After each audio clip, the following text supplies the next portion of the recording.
Yeah, ladies and gentlemen, mesdames et messieurs, señores y señoritas, meine sehr verehrten Damen, meine Herren, it's a great pleasure for me to welcome you to our weekly webinar about hydrogen and hydrogen derivatives, possibility and constraints.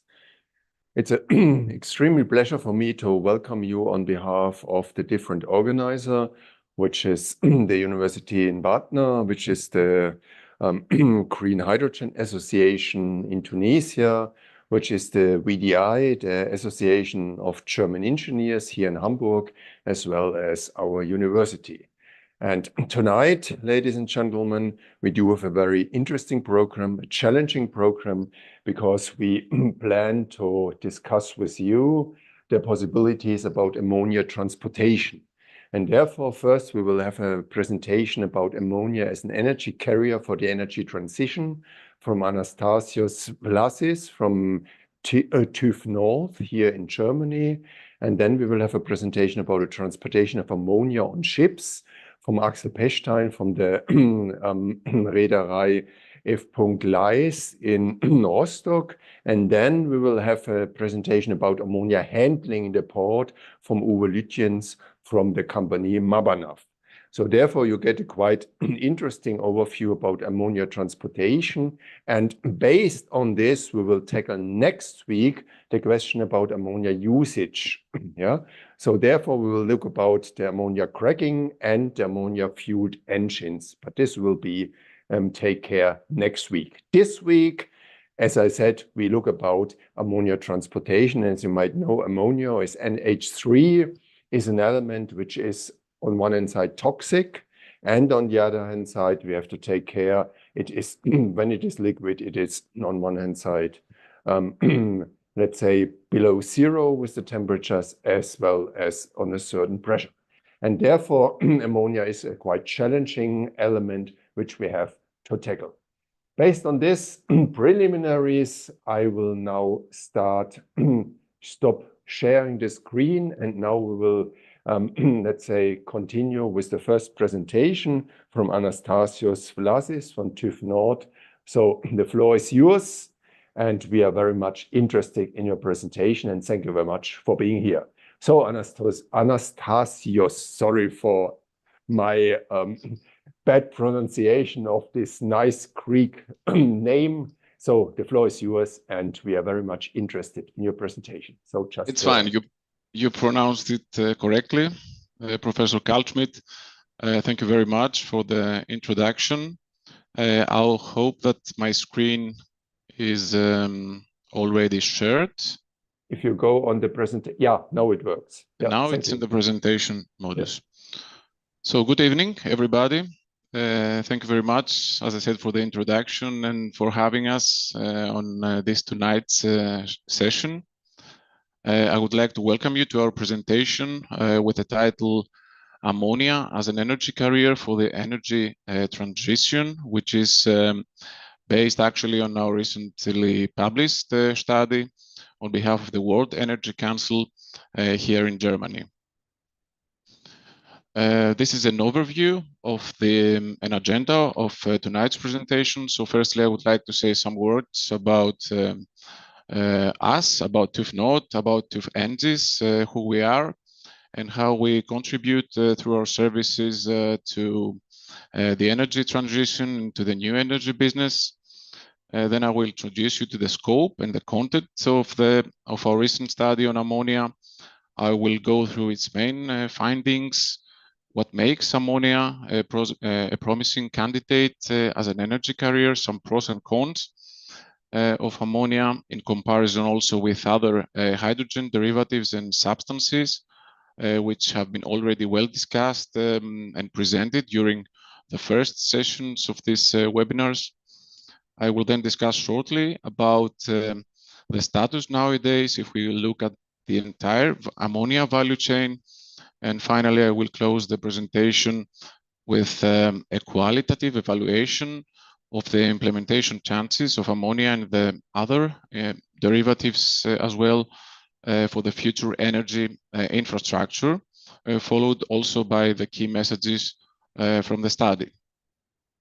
So firstly, a few words about TÜV Nord, which has developed along the industrial revolution since the very first test of the steam boiler to the international technology service provider it is today. And with its business unit, keeps people and technologies safe on land, on water, as well as in the air and even in the space.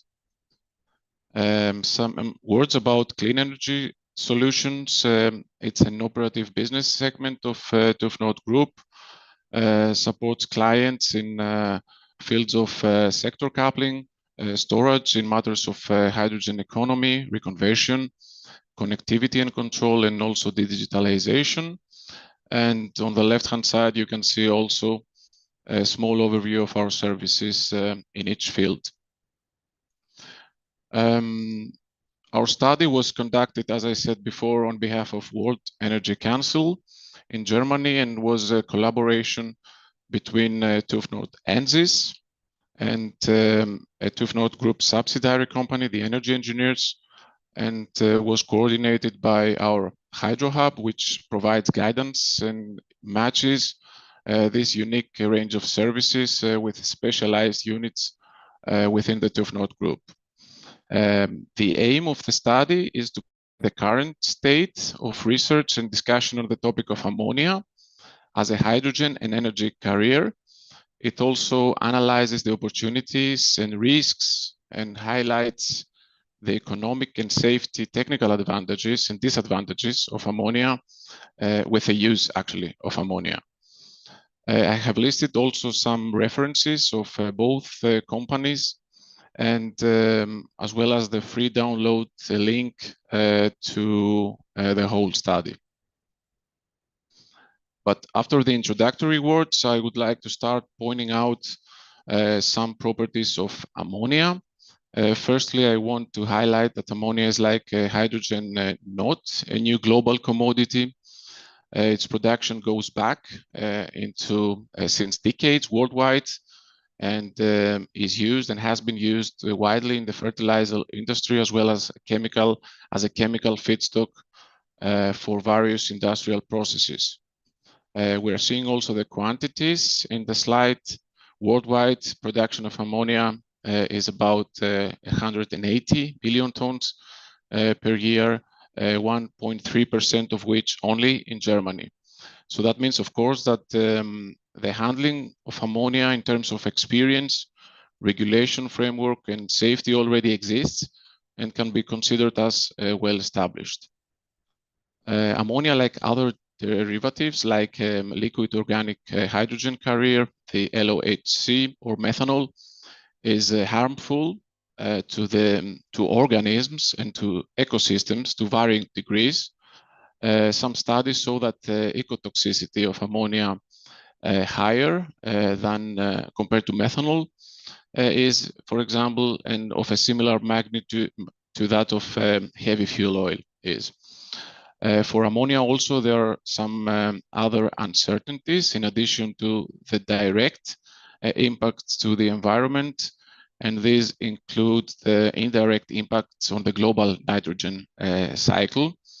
And ammonia intake in the water can lead, for example, to its eutrophication, and also it can form various, can form nitrous oxide, which is a serious greenhouse gas with almost 300 times the global warming potential of CO2. It can also form nitrogen oxides, the NOx's, which in turn can contribute to the depletion of the stratospheric ozone layer. Plus, for ammonia, of course, are the existing technology options for the hydrogen production as a primary source, and also for the central process of Haber-Bosch, the ammonia synthesis, which are already mature enough. And but the reconversion into hydrogen by means of cracking, of course, faces some technical challenges, especially for the large-scale development. But then let's have a closer look now to some interesting properties of ammonia. in comparison with the other hydrogen derivatives examined in this study, as well as with pure elementary hydrogen in gaseous and in liquid form. We have also seen in the previous sessions that by liquefying hydrogen, the volumetric density can be significantly increased. But even higher densities, energy densities, can be achieved by using ammonia, as we can see in the graph on our left, methanol, and liquefied synthetic natural gas, so the LSNG. As we can see also from the graph, for gaseous hydrogen and liquid hydrogen, the amount of hydrogen stored quantity per unit volume, so the kilogram hydrogen per liter, corresponds to the density of hydrogen in the respective aggregate state, and is of course negligible for gaseous hydrogen. For the derivatives, this results from the mass fraction and the density of the substances. So here shows ammonia comparable hydrogen storage capacity with liquefied synthetic natural gas, and higher compared to its other competitors. The graph on the right shows the energy requirements during production and reconversion for the substances in proportion to the lower heating value of hydrogen stored. Here, it must be said that the transportation losses are not included in this graph because they are difficult to estimate without specific quantities. So here, ammonia with its production reconversion has a comparably energy requirement to the liquefaction of hydrogen.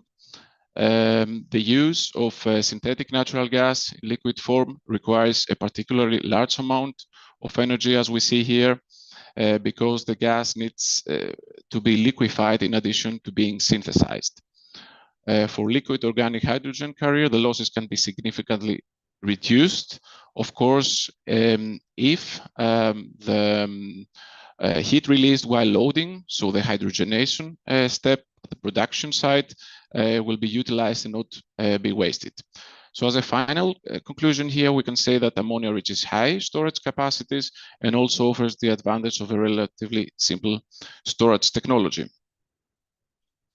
In the study, we have made also a short representation of all the steps across the ammonia value chain, containing the essential as well as the optional pathways.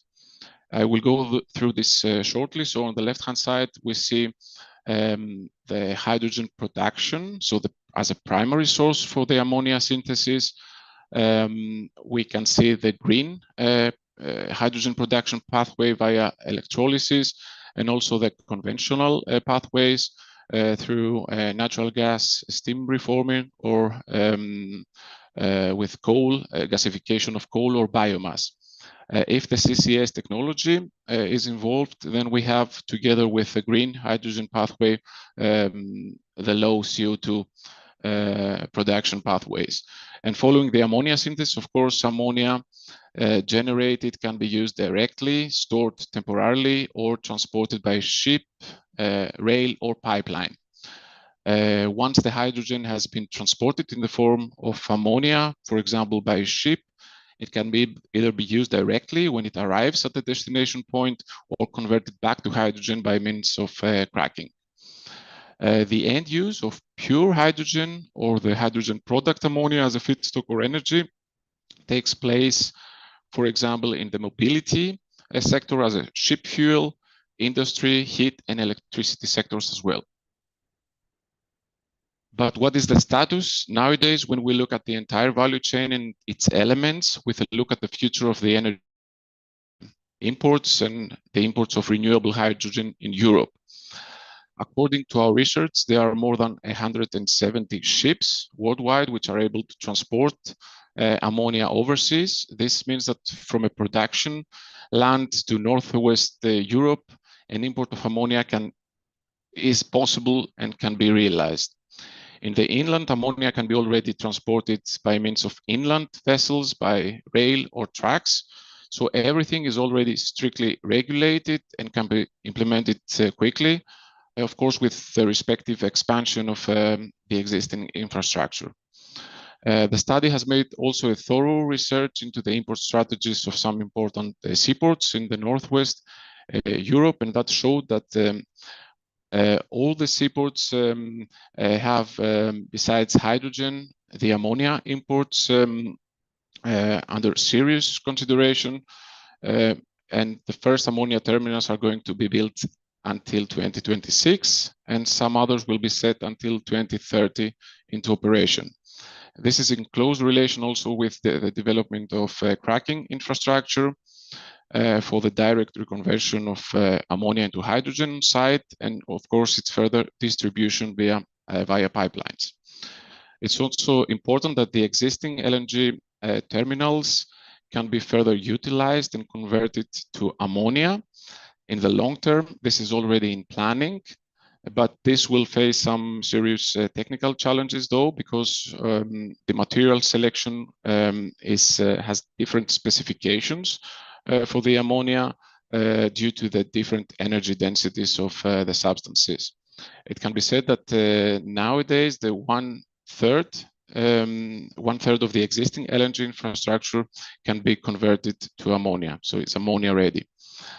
As a result of the study, and according to our opinion, we see in the short term, firstly, the development of small-scale decentralized cracking, especially for the more isolated areas where hydrogen is not able to be transported by pipeline in the short term, in the near future. So these systems, the decentralized, could demonstrate a more viable option during the first phase of the market ramp up, until, of course, the large-scale cracking will be becoming available. Based also on our research, we have created an evaluation matrix where we have summed up our findings and tried to compare ammonia with its competitors against some basic key criteria, such as environment impact on environment and human health, the maturity level of technology, and also the economic efficiency based on an economic analysis performed in the study. The evaluation had taken place over the entire value chain, which I have presented shortly before, and we evaluated and took into account also the factor of technical safety. Of course, this overview is only qualitative. The evaluation is only qualitative and not quantitative due to the complexity of the processes involved. The site-specific parameters and characteristics can vary as well, and serves only as a basic overview and not as a recommendation or to draw safe conclusions in favor of one derivative or another. As we can see in this matrix, we see that the environmental and human health impact of ammonia, as well as LOHC and methanol, as critical, especially for ammonia, due to the uncertainties I mentioned before. Therefore, these three substances have reached low scores on this respect. Of course, for ammonia, special attention and a particular focus on safe handling is always required when we handle this substance due to the high risk involved. The good news are that from a technical point of view, technical solutions have been already tested and applied. However, we found out that technical regulations and standards for the safe use of ammonia as a shipping fuel are still missing. Ammonia faces great challenges for the large-scale development of cracking. As I said before, the LOHC enables technically simple transportation, but requires large amounts of energy, especially for the dehydrogenation step at the destination point. And as with LSNG, methanol synthesis requires a carbon source at the production site, and also during reconversion at the destination point without CCS, the CO2 emitted will come, of course, at a cost. Overall, liquid hydrogen has reached the highest evaluation score. But to be honest, the technical difficulties, so the red symbol under transport is considered to be much more critical to be overcome in the near future in comparison with those from ammonia, where, as I said, everything has been already well established and tested and ready to use. And as we approach the end of presentation, I will summarize now the key findings from the study. So Europe will have to import considerable quantities of renewable hydrogen. Ammonia is already used in large quantities, especially in the fertilizer industry, so its handling is well established, has many years of experience, and the existing infrastructure can be utilized. I've said and mentioned the greatest risks of ammonia, the ecotoxicity, risk of leakages, as well. These need to be taken into account if ammonia is going to be used massively for the global import. Of course, the large-scale cracking faces serious development and technical challenges, but the rapid market ramp-up of hydrogen and its derivatives is necessary to reach climate targets. Therefore, provides the European Union with guidelines RED 2 and RED 3, the regime, a regulatory basis for renewable hydrogen, and promotes its use in transport and industrial sectors. It's important that international partnerships will be expanded. This will help in order to share investment risks and also support the funding mechanisms and certifications schemes as well need to be further developed or established in order to ensure the security of supply.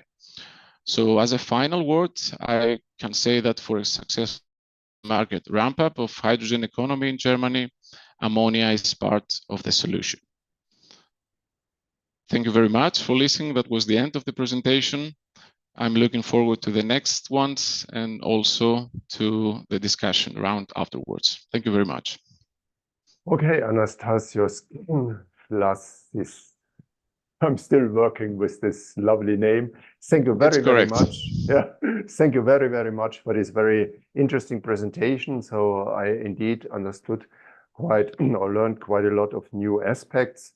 And let's say if I interpret the message, then basically there is no way out of the use of nitrogen, ammonia, if you would like to build up a, let's say, hydrogen economy. It's part of the solution. It's not the only solution, but it's part of the solution. Maybe we can discuss this a little bit more later on in the roundtable discussion. And with this, I would like to continue with our tonight's webinar. And now it's my great pleasure to introduce Axel Peschmann. He's from the Reederei F. Leis in Rostock, and he will give us a presentation about the transportation of ammonia on ships. So we understood from the presentation just that, let's say, we will produce ammonia in places where we have very favorable renewable energy supply, and then we have to transport it globally. And therefore, it's, I think, a very important question, an important topic that we understood how we can transport ammonia on ships. And this is the topic. Axel, the floor is yours, and we are very much interested in your presentation. Yes, thank you very much. So I will give some short overview about transportation of ammonia on ships. I have prepared this presentation together with my colleague, Philip Konowski, and we will go through to some slides that I will share the screen. And then we can go ahead. Yes, transportation of ammonia by our shipborne transportation of ammonia. This is a nice photo of one of our fleet vessels, gas carrier 60,000 cubics, proceeding to the terminal for loading ammonia. Oops. So this is where we will go through some technical information about ammonia, introduction of the shipping company Reederei Leis, at least for the gas carrier part, then trading ammonia, operational issues, and safety and competence. We will touch a little bit what to maybe to take into account. Some physical properties, not to go into details of everything, but I like to highlight that the factor, the tank size comparison compared to heavy fuel oil, which is a standard fuel in the shipping industry, the factor is about 2.7, 2.8 in that range, or close to 2.8. This is something what needs to be taken into account when introducing of ammonia as a fuel. So the volume for the same energy will be roughly 3 times more than compared to residual fuel. This leads, of course, to much larger tank capacities when we discussing conversion of ships or introducing ships powered or driven by ammonia as fuel. Other key temperature is I like to highlight is minus 33 degrees Celsius. This is the usual temperature where we carry ammonia or close around that one. But the limit, the absolute limit for carrying ammonia should be taken as a minus 20 degrees Celsius. This is linked to some legal rules and tank material. Yes, advantages exist. The infrastructure, production structure, everything is there. No CO2 during emission, but as Mr. Vlasis already told, that there are some challenges regarding NOx when during combustion. This is scalable by the use of renewable energy sources, and as a hydrogen carrier, it has quite huge advantages. Challenges which needs to be taken into account, but the challenges they are already dealt with. The safety measures, because it's toxic, and the main hazard of ammonia is toxic, let me say like this, and when handling, and this require dedicated safety measures. Fuel tanks requires larger or scaling up, as mentioned before, and high initial energy is required. Is not that auto ignition like other fuels. Some short introduction for the section of LPG carrier within the shipping company Reederei Leis. We have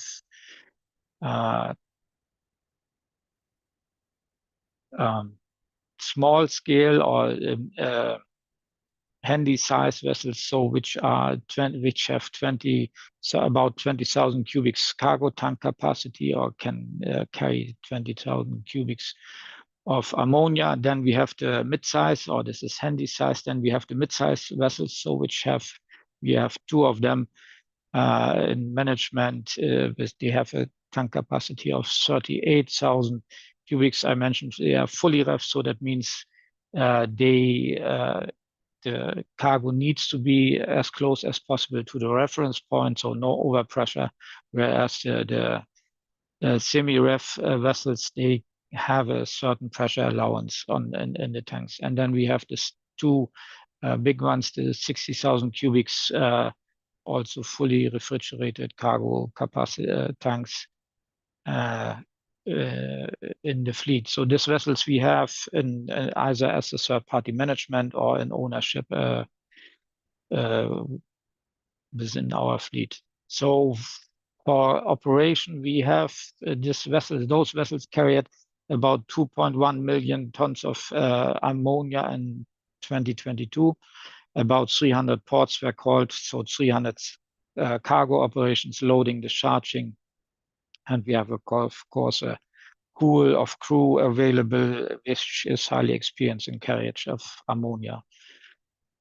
Experience in carriage of ammonia within the company is transport since 1983. We have taken over various roles as a technical manager, as a consultant during new building stage and layout.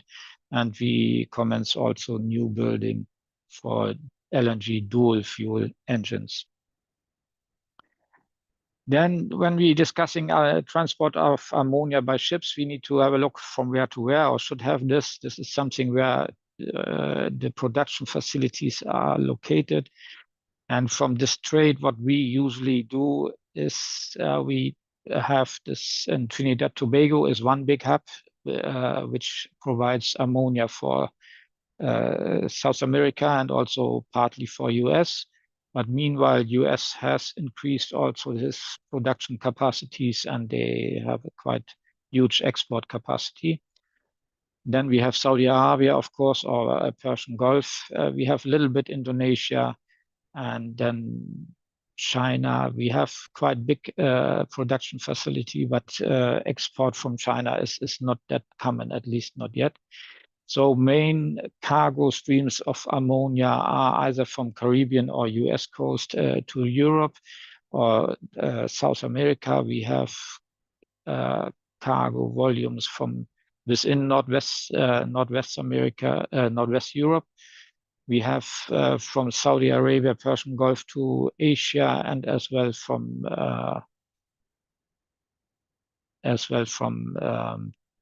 Indonesia to Asia.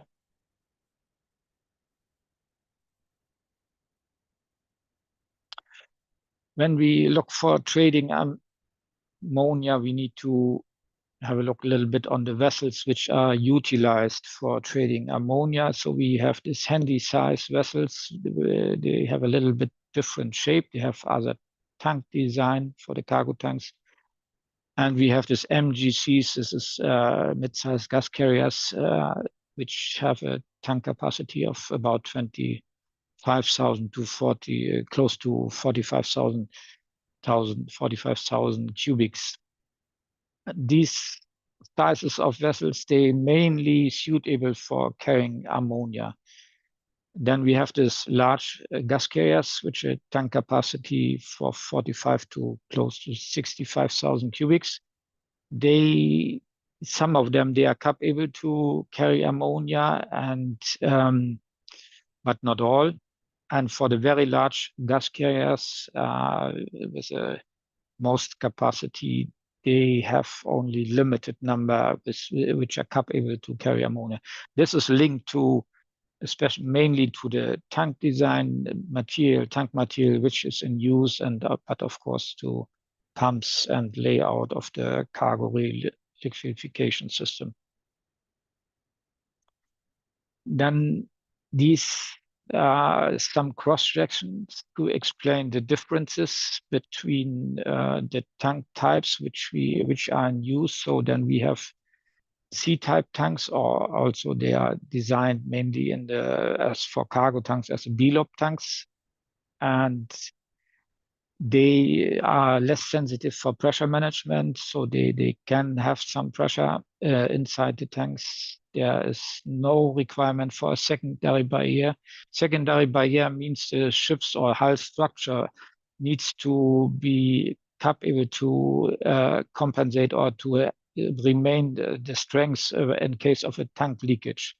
Means if the cold ammonia, when it at minus 33 degrees, when there's a leakage and the ordinary steel would fail, then also the part of the hull needs to have this special steel to withstand this cold temperatures. And for the C-type tanks, this is considered as a little bit unlikely, or the risk is considered as less for tank failure. That's why there's no secondary barrier required.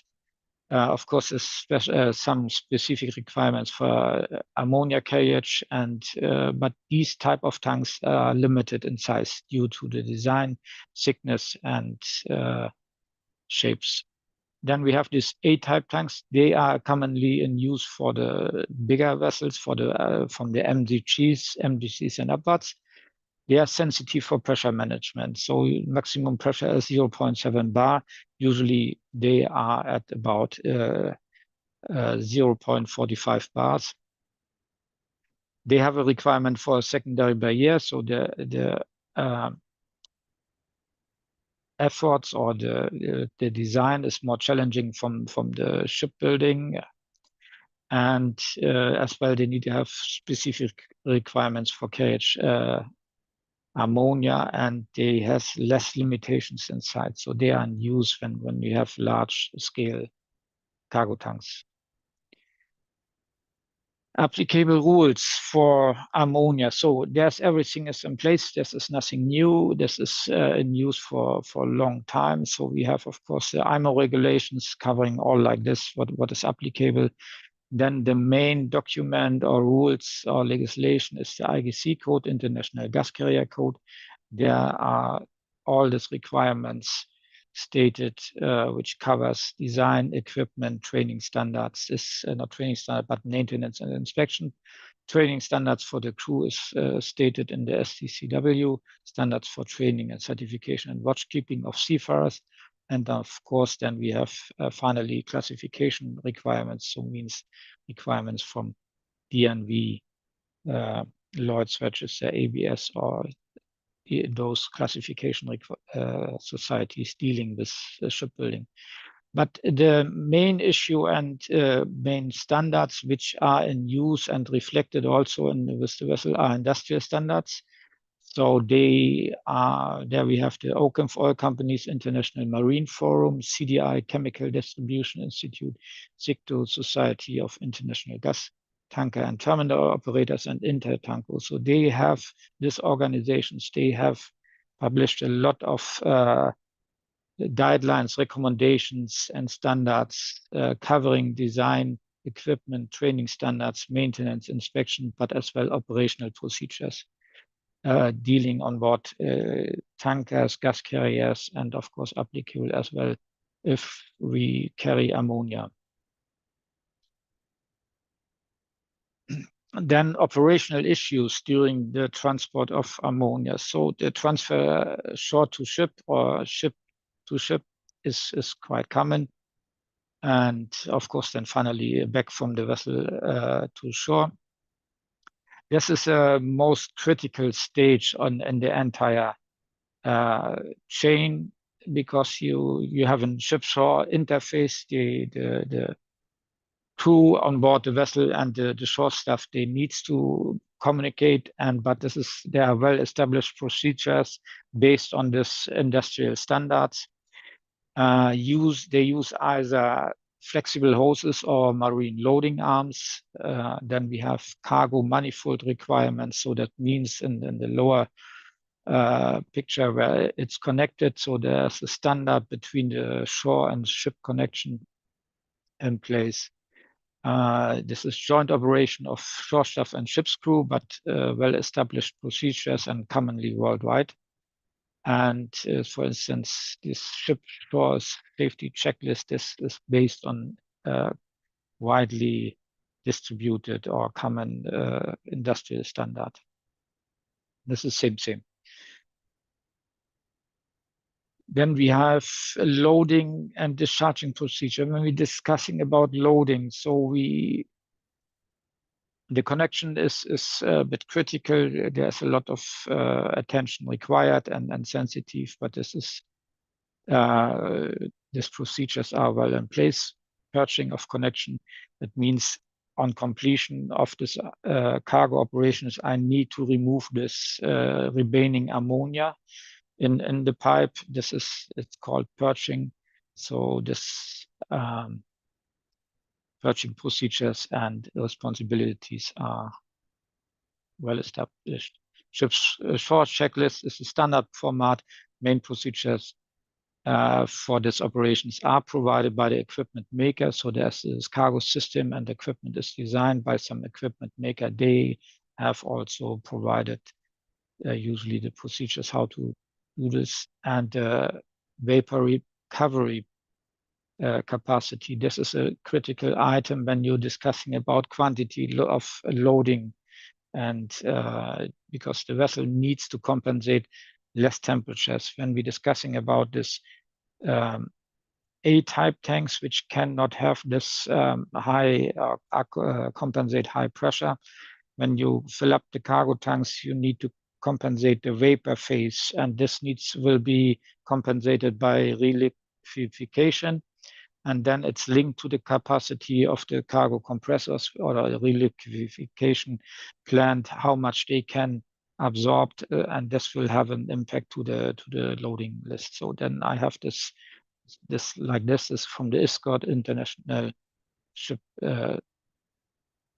Safety Guide for tankers and terminals. We have the standard format for ship and safety checklists there, so which is in use by the crew and should assist to prevent some failures or mistakes or misunderstanding between ship and shore staff.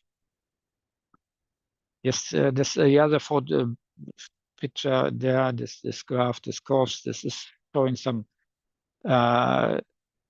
limits what you can load compared to the cargo temperature which you get on the manifold.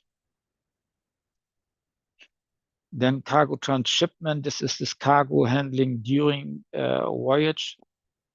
And normally wide common loading temperatures of ammonia are at -32, -31 degrees, and this needs to be cooled down during the sea voyage up to down to -33 usually before delivery to the shore back, because it's linked to the capacity and infrastructure on shore. The challenge can be if the cargo is loaded at too much warm temperature and the capacity for cooling down is limited, and then it may lead to this that the vessel needs to wait outside until the cargo is cooled down. This can be really a challenge, but normally it's went well. Then some comments on the risks, because when discussing ammonia, transportation or use of ammonia, then immediately challenges or comments on the hazard of this cargo or this liquid is there. So how to mitigate this? We have standards, industrial standards, as I mentioned. They go far beyond legal requirements, and they are on a real high level of professional behavior. So this implementation is one big issue to prevent near misses or even accidents. Then we have the safety data sheets, of course, which needs to be taken into account, which needs to be available to the crew, and where emergency procedures are stated. We have officer crew details or training experience matrix. This means we look that we have an eye on that masters and chief officers or officers and engineers on board have a certain level of experience in their position, certain level of experience on servicing on this tanker or with this vessel operator. This is one big pillar for risk mitigation. This will ensure that only experienced crew or a sufficiently experienced crew will deal with this cargo and carrying out this cargo operations. And formalization and training is a big topic. This is continuously developed, and we have dedicated PPA, personal protection equipment, and safety equipment. There's something which is as well based on experience, since not every safety equipment or safety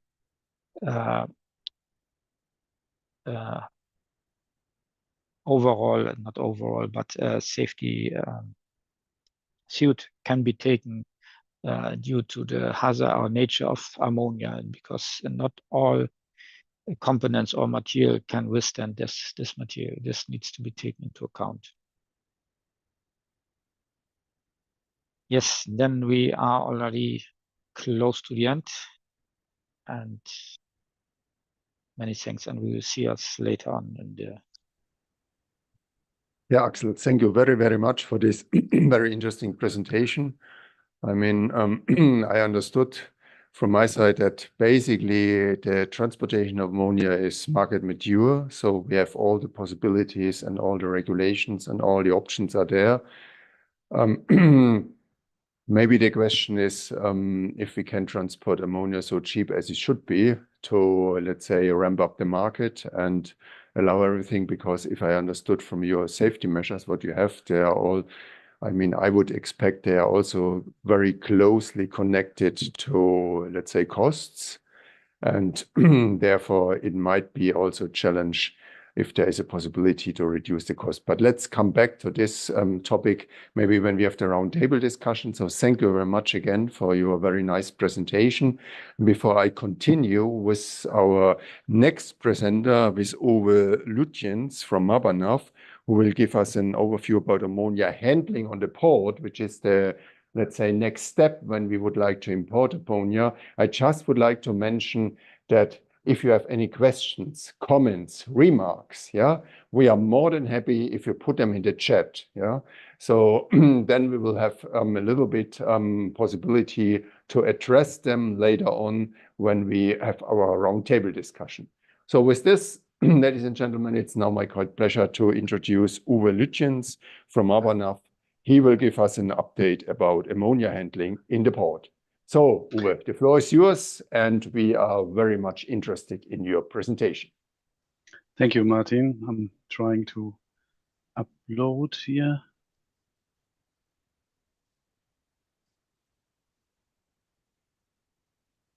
And you can see something, and we will start. Yes, super. Yeah.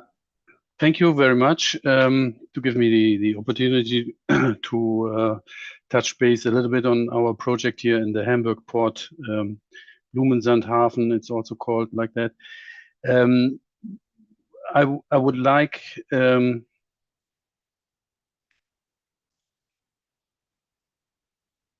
my screen is. I have to get out one more time because the page is frozen here.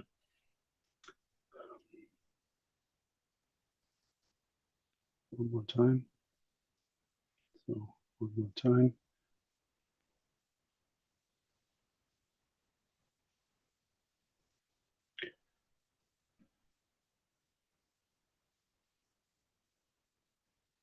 So.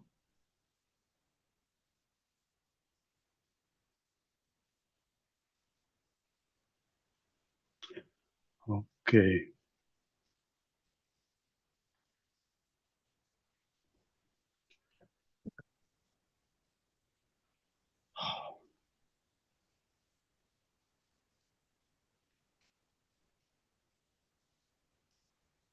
So it goes a bit slow here.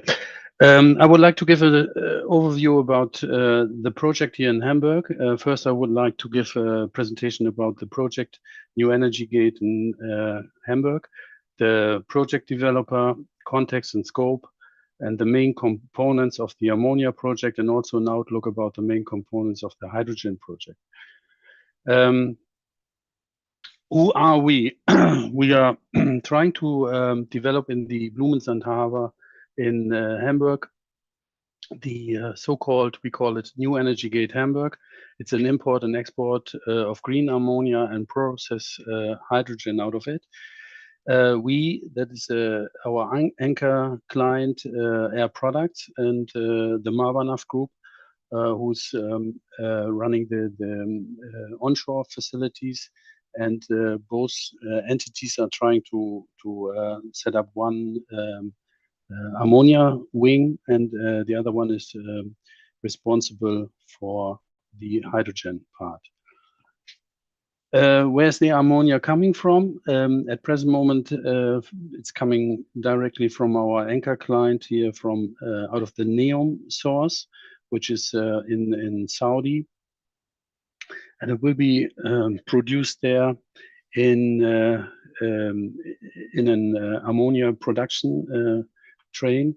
And the tank sizes for that, for the exporting facilities are currently under construction and will be on stream in around 2027. And the anchor client, Air Products, have actually decided to have 3 main hubs, one in the UK, one in Rotterdam, and one in the port of Hamburg, to further distribute and import the ammonia, plus producing then hydrogen out of that. A quick outlook about the Marvanov Group. Who are we? We are actually an energy trader with is also handling and running own terminal facilities, and where we trying to set up different, or have set up different import terminals in the cryogenic field, in China, in Antwerp, in Hamburg now, and then also in the United States. From clockwise, from left to right, we have one up and running, one ammonia facility already up and running in Nanjing in China. It's 55,000 cubic meter storage. Another one is currently under in the startup phase. It's in Texas City, and besides our Hamburg project, there's also with a combined company of us, the company Advario. There's a project upcoming in the port of Antwerp. Air Products, just a quick outlook, some base figures about Air Products, which are not so. Why are we importing ammonia?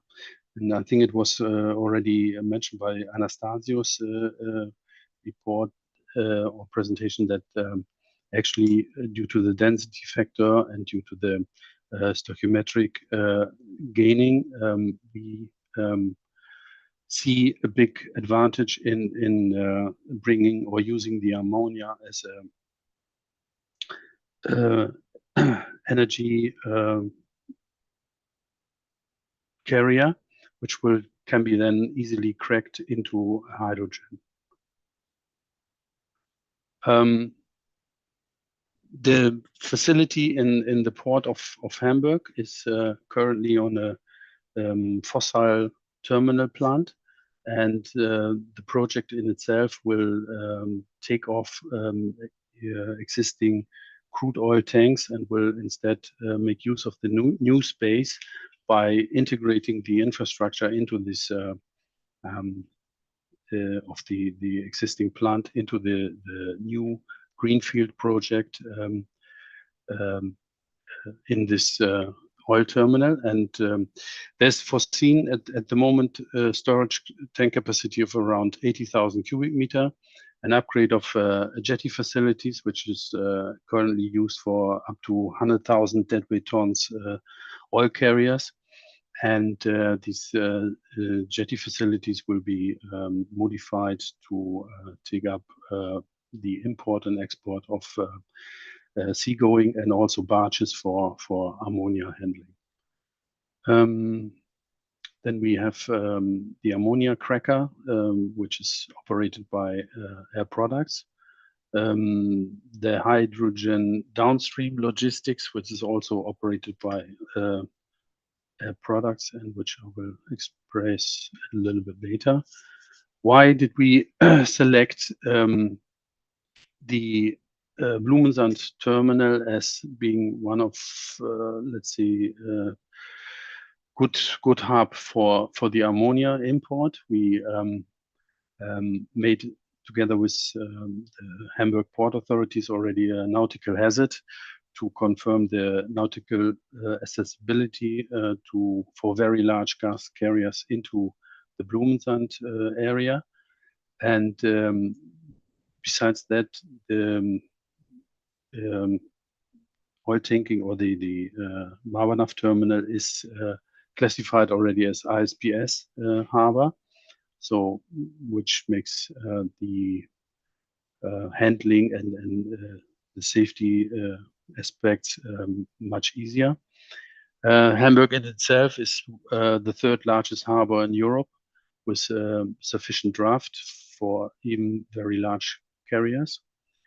And this project in itself, as I mentioned before, has two wings. The Marbanaft, which is taking care of the maritime infrastructure for importing, storing it, intermediate storage into 55,000 tons or 80,000 cubic meter ammonia tank.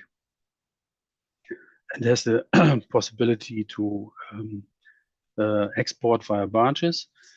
A product in itself will set up two ammonia cracker, and will formate out of these crackers liquid hydrogen in downstream via trucks and rail cars, or gaseous hydrogen, which will go into the Hamburg gas grid and will serve then for local clients and in the vicinity of Hamburg. These two crackers will have a capacity of around 70 tons per day of hydrogen. So they are already considered as large scale. The project in itself is currently under in the permitting phase. We have to undergo let's see a BIMSCH or Seveso 3 permitting, and it will be commissioned in 2027, and that includes also the decommissioning of the two larger tanks. The installation of a full containment ammonia tank, including process units and send-out systems. So we'll give a smaller outlook about that in the further slides. This is 3D animation of the tank, the process. You see on the left side, you see the boil-off gas compressors, and then the connection to the jetty, which will be integrated into the facilities. In a wider outlook, one can see we call it the east plot, where you have the 2 times cracking facilities, a pipeline connection leading to the west plot, where the Air Products is handling the liquefaction units, and in between you have the incoming, the import and export storage tank, the CLO dot, which is connected to the harbor facilities. So what kind of main components do we have for the ammonia storage? We have an extension of the marine facilities in the port. We have intermediate storage of ammonia. We have sent out via low pressure pumps. We have an ammonia reliquefaction system. We have connecting pipelines, electrical instrumentation, safety features, ESD, fire and gas sensors, and extension of firefighting installation, and subsidiary units like emergency backup power plants.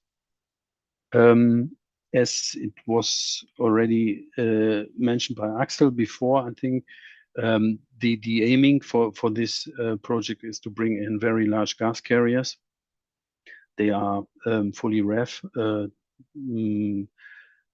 covered via international standards, IMO, for example, and then they have a cargo load of 75,000 up to 95,000 cubic meter.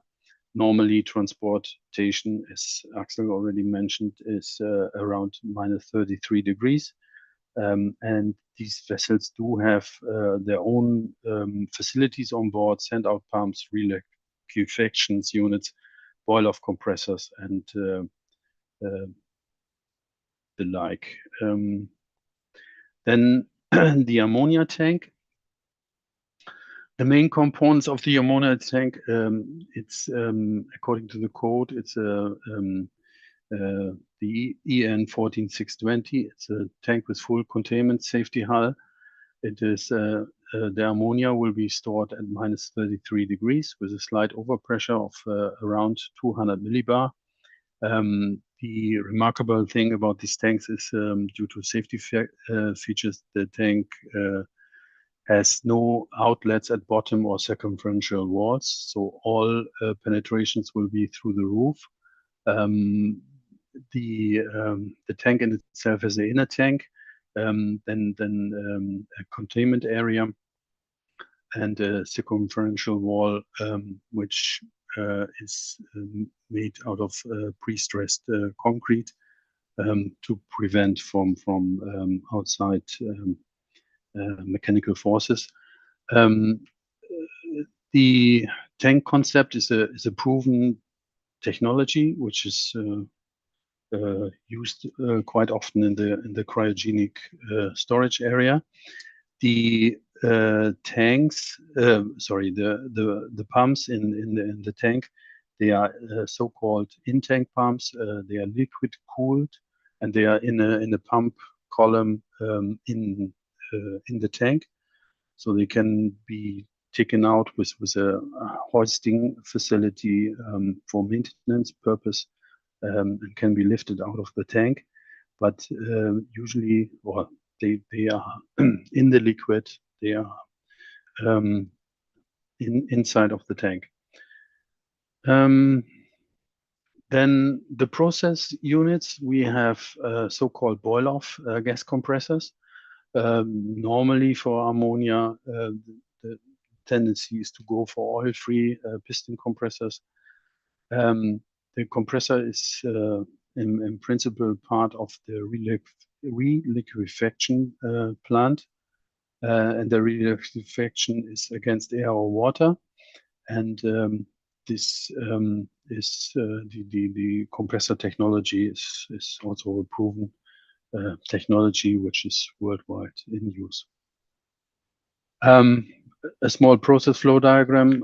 Why did I put that up? Because as one can see, according to the codes, it's that most of the safety features like safety valves, like pumps, like emergency outlets, they all have to be redundant. Also, the cool down, the reliquefaction system is set up in redundant version. We do have at this project, we do have marine loading arms. They will be also redundant and with emergency couplers to prevent, let's say, torn off of the loading arms in case of heavy waters and swaying of the ships. This is a small layout plan of the plant in itself. The red is the new facilities, mainly around the ammonia, and the connection to the existing harbor and the existing jetty, in which we are trying to set up piping bridge and loading facilities next to the existing oil jetty.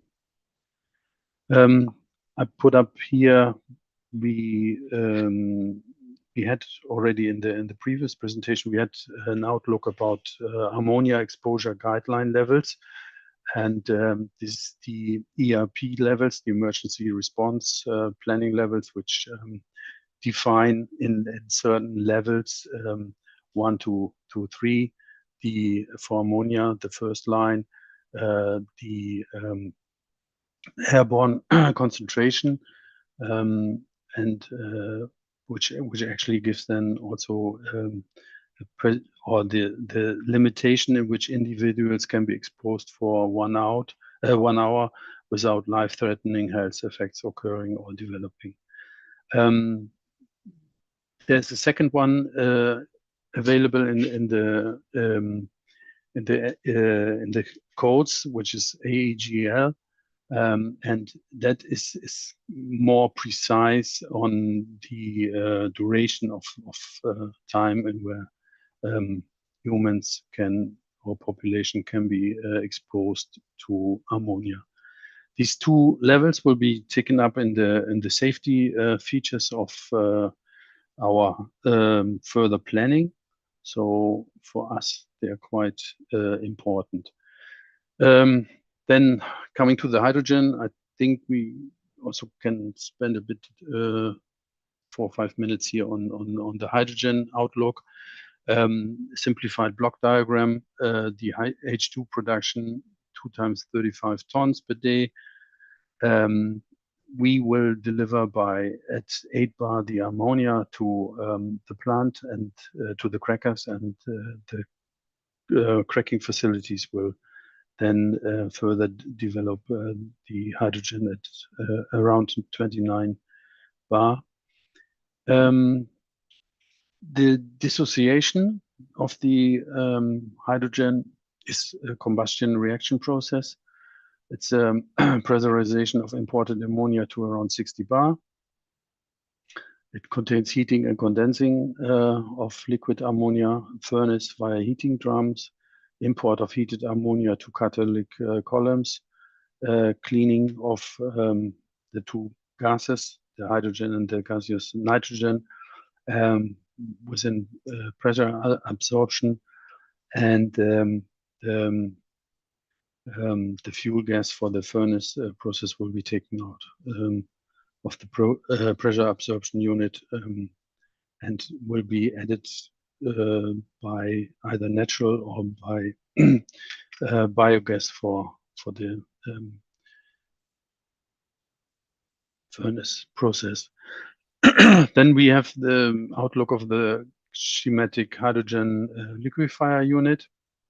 The principles are input of the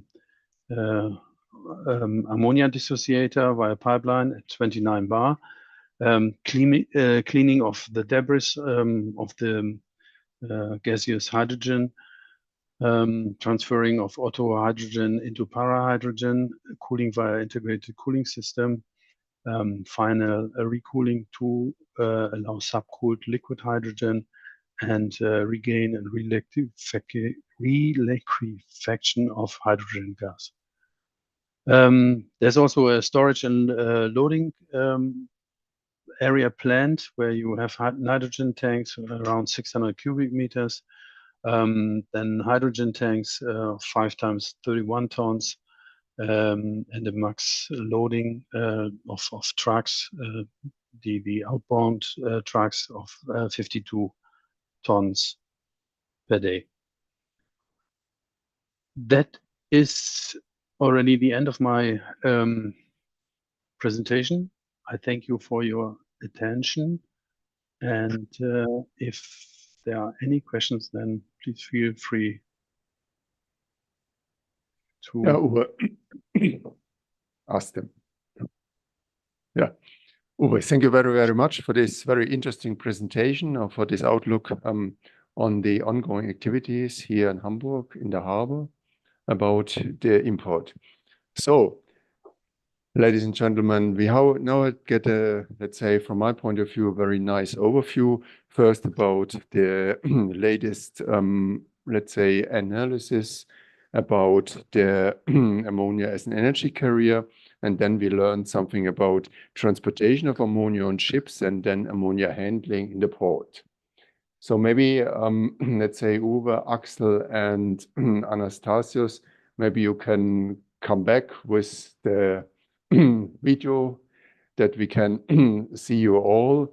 And let's say, if we look a little bit around and compare this, and this is also one question which has been popping up in the chat, when you compare now the ammonia route to the LNG route, yeah, which is market mature and large scale organized, especially after the Ukraine war, also here in Germany.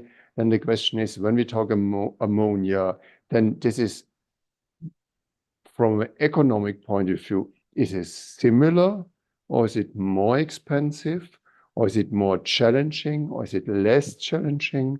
How do you see this from the point of view? Maybe we can start with you, Axel, from the transportation point, because I understood also from your presentation that you compare this also to LNG. Then maybe we can compare this on the port point with you, Uwe, and maybe then at the end, Anastasius, maybe you can give an, let's say, indication on the overall chain when you compare both. How you would see this question, Axel? Yes, so ammonia is for sure less challenging. It's linked to the temperature. So you have minus 33 degrees compared to LNG, which is at minus. I didn't get the figure, but 160 something. yes, 160, 180. Minus Yes. 165. Yes. So I didn't get this. So thank you very much. So already from the temperature point of view and maintaining the temperature of the liquid, because you transport always liquid, you can handling ammonia very easy with reliquefaction at minus 33 degrees, keep it liquid at this temperature, and this is quite easy. So nothing challenging. LNG, there are no real, at least for the large scale transportation for a reliquefaction plant. So you have to deal with boil off. You have, of course, nowadays they have dedicated engines there before they had turbines, and using that.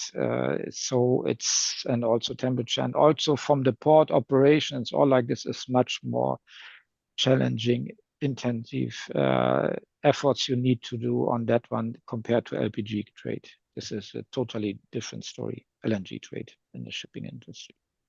Okay, so if I interpret your explanation right, and you would say if we talk about the transportation of ammonia compared to LNG, it is in tendency cheaper and more easy to realize. Yes. The difference might be in the capacity. So you can the vessels carrying LNG, they have much more capacity, or they can more have an increased capacity compared to LPG. So then we are at 95 already 1,000 cubics, as Uwe told. So this is a quite big, and might be also already some future designs. So this is presently the limit, and LNG, they go beyond this capacity. Okay, thank you very much. Uwe, how do you see it from the port point of view? From the port point of view, I think it's the ammonia is less capex costly than LNG. That simply due to the safety figures which you have to handle with LNG. From in comparison to LNG, the OPEX is also it's a big driving factor, because all these boil-off gases and compressors which have to run, they run on electricity. So I would think that there's a factor of 4 or 5 between LNG and ammonia in terms of OPEX. But if it comes to toxicity, then yeah, it's quite a dangerous cargo, ammonia, and any spill whatsoever has to be very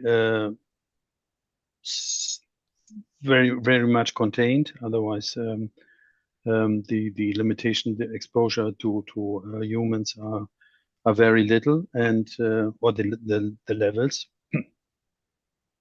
I think that is yeah, the pro and con between LNG and ammonia. But in summary, I understood you, or if I interpret you right, you say in summary, you would expect that the terminals and the investment in terminals compared to LNG is less and is less demanding also from an economic point of view. Because I mean, if I think that when we talk about let's say, liquid hydrogen transport, I mean, then it's even more challenging than LNG, I would expect. Yeah. Yeah. Yeah. So therefore, you said there, okay, there's a clear and difference, and you do not expect that, let's say, the toxicity issue is so demanding that, let's say, this aspect overcompensates the cost reduction, what you can expect to lower temperatures also to higher, less low temperatures compared to LNG. Correct, because on LNG you also do have the explosion factor, that is which for ammonia is not the driving factor. It's takes quite some energy to ignite ammonia, and therefore I think the toxicity and the explosivity of these two products that has to be balanced. And but I think the from a cost point of view, capex wise, the land facilities are cheaper than LNG. Okay, good. Anastasius. Sorry, I still have to work on this here. On this very beautiful name, yeah. How do you see them from the overall chain? If you compare, let's say, LNG as being market mature, being realized on a large scale globally, to, let's say, NH3, which I understood also from the presentation, also from Axel, that for the time being, we still have smaller facilities, we have smaller ships, we have not so very well developed infrastructure. It is there, but it's not so large scale compared to LNG. How do you see that when you compare both options? Yes, that's exactly what I wanted to say. So when we look at the entire value chain, so not only to the transportation or to the port, only from the port side, and this is what we evaluated also during our study. So an economic evaluation that showed that ammonia and the hydrogen costs actually, which derived so by means of cracking when we make the decomposition of ammonia, they are more competitive in comparison with the other hydrogen derivatives, but still lags when we compare ammonia with the conventional fuels like LNG, for example. So in the future, we see that this gap will be filled if the CO2 prices are becoming higher. So this is the driving factor that we see in the near or in the long term, and that will make for sure ammonia much more competitive as in comparison with conventional fuels. Okay, thank you very much. So we still have a couple of questions here coming up or popping up in the chat, so I will tackle them. Maybe you can give a short answer to them, and then I will come to the final round, where I would like to ask you, and maybe you can think about what should be the next steps if you would like to establish, let's say, substantial contribution of ammonia to cover the global energy demand. What must be happen, or what should be happen from your point of view inside the next, let's say, decade? Yeah. But before I come to the final round, first, there's a question to you, Axel. Could you please tell about the purging risks? If I understood correctly, is it similar to the other fuels being carried like LNG? Yes, this is regardless which product you have there. So if the step before disconnecting after the cargo operations to disconnecting the cargo arm, so the shore side and the ship side, this is there needs everyone have to some attention. So it's normally purged by nitrogen. So there some nitrogen is used to remove the remaining liquid and gases in the pipe. So. Okay. And this is same for LNG and use as for ammonia and or propane, butane. This is usually the same. Okay, thank you very much. And a question to you, Uwe. How does the efficiency of H2 production from green NH3 looks like, especially on an industrial scale? Because you mentioned the ammonia cracking. You mean the factors, or?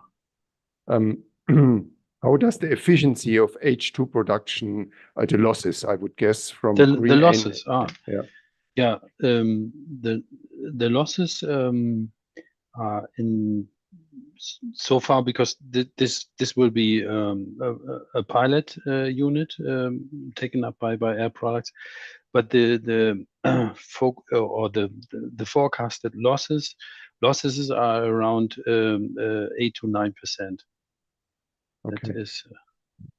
And then is the but you expect that this will improve or will getting less if you build a larger industrialized unit and not a pilot unit. Yeah, the larger the units become, the more efficiencies will be there. But I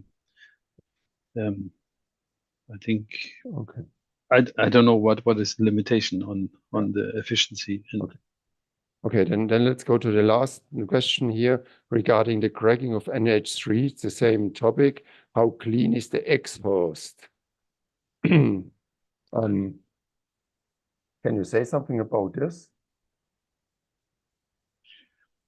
Is it free of any ammonia? Can you, let's say, is it symbol N2 or is it N2O or is it NOx? It's NOx, definitely, and N2, but the percentage-wise, I don't know yet, because this unit is still under development, and the furnace rates I don't know yet. We don't know yet. So okay, so well, that's mainly the questions which are picked up on from the chat, and then let's come to the final round. What do you think is necessary for the next 10 years? Maybe we can start the other way around. So first Uwe, then Axel, and last but not least, Okay. Anastasius. I think for ammonia, the demand is currently so tremendously high on ammonia, because everybody wants to sees that as smaller usable energy for smaller cracking units or larger cracker units. So, to my understanding, the train, I mean, the production of ammonia should be staggered, should go up, and that as we are getting this ammonia via Saudi, via sun and let's say renewable energies produced ammonia. So that's why it's green ammonia, or sold as clean and green ammonia. So these kind of trains or production units should be enlarged. Okay, thank you very much, Uwe. Then Axel. Yes, from my point of view, it's the same. So production facilities, but of course, shore facilities, receiving facilities at the consumption areas, let me say. So that means the crackers, storage capacities, large scale and distribution to the final users. This is something which I guess everyone has to work on. For the transportation capacity, shipment transportation capacity, I guess this is already in an upscaling process. So new buildings of ships are on order. So this will develop as well. Okay, thank you very much, Axel. Anastasius. In my point of view, firstly, I would say international partnerships between the production and the demanding side. Also, I've mentioned before that in the near future, by means of cracking, the decentralized systems as a more viable option, because we need some time to build a and expand the hydrogen pipeline network. And I would say that, as I said before, the economic factor in the future, we need higher CO2 prices in order to bridge this gap between hydrogen as a product after cracking and the conventional fuel pathways. Okay, thank you very much for this outlook for the next decade. And with this, I would like to finalize this session tonight. First of all, I would like to thank again Anastasios Vlasis, Axel Pechmann, and Uwe Lütjens for this very excellent, what is very interesting, and for this very, let's say, well-prepared presentation. So thank you very much for that, and thank you very much for being here. And before I, let's say, finally close the session, I also would like to thank the, let's say, different hosts of this meeting for making this possible. And I would like to invite you to come back next week, same place, same time. And then we will go further down the ammonia route, and we'll discuss about the energetic use of ammonia. And therefore, first, we will have a closer look to ammonia cracking, and maybe some of the comments which has been raised already will become a little bit more clear. So we will have a presentation from Hua Nguyen from BP, British Petrol, about ammonia cracking, recovery of hydrogen. And then we will have a presentation from Professor Moore from Gaskraft Engineering about ammonia-fueled engines, concepts, challenges, and outlook. So very much welcome to come back next week, same place, same time.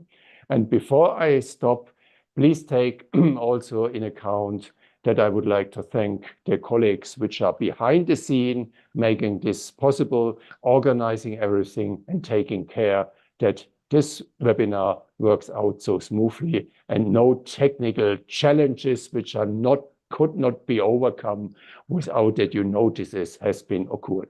With this, thank you very much again to everybody. I wish you a beautiful evening. Enjoy yourself, and I would be more than happy to see you again next week, same time.